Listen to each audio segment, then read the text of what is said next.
Hello mga kamigos, so ito yung araw-araw namin dinadaanan dito mga kamigos. Para lang sa pamilya, ito yung tools ko para lang may pang-allowance tayo sa ating mga anak mga kamigos. So ito yung tinatawid namin yan mga kamigos. Okay po.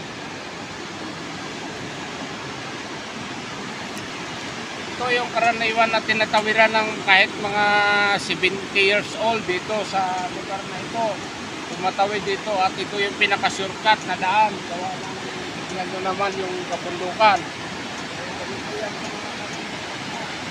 So pag sabihin nyo hindi ka talaga sanay dito mga kamigos, ay hindi ka talaga tatawid dyan. So napakalayo yung iikutan mo. Pero tignan mo naman yung ilog mga kamigos. Oh.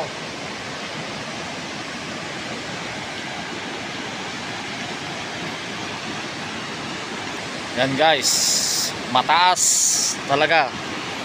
Mahaba pa yung hanging bridge nila dito. Kita nyo naman mga kamigos kung gaano kataas yan.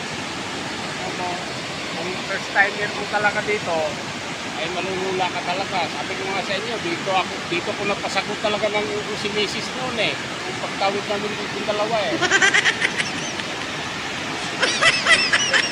Yung lupa mga kamigos, yung tinatawiran pa namin dati, nakikita nyo yan oh, yan.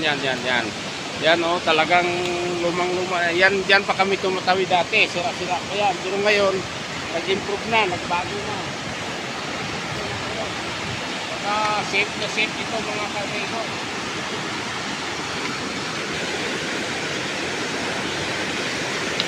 Umiinda yun. Safe naman ito mga kamigos at daming kable oh. Ito, lalaki na kable ito to. Laki, kable, tapos nakabakal pa yan.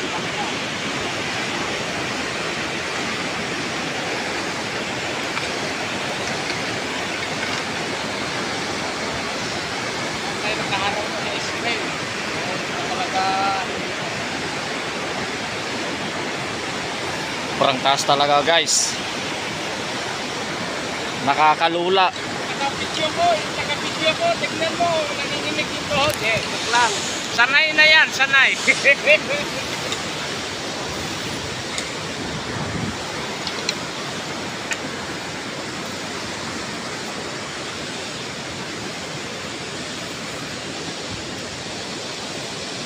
Biruin mo dito.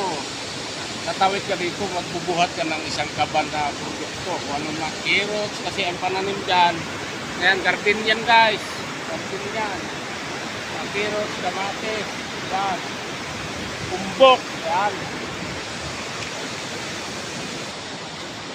Ay, thank you Lord. Andito na kami sa dulo.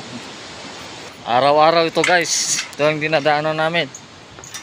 Pero ito naman mga kamigos, ang lupa talaga dito, hindi talaga bagay sa palay. Tignan mo yung palay nila mga kamigos. Oh. Baga hindi siya angkop yung lupa dito. Gawa ng mabuhangin, mabato-bato. So ang pinakaano talaga nila dito mga kamigos, pananim, kamatis, umbok, saka carrots. Ayun.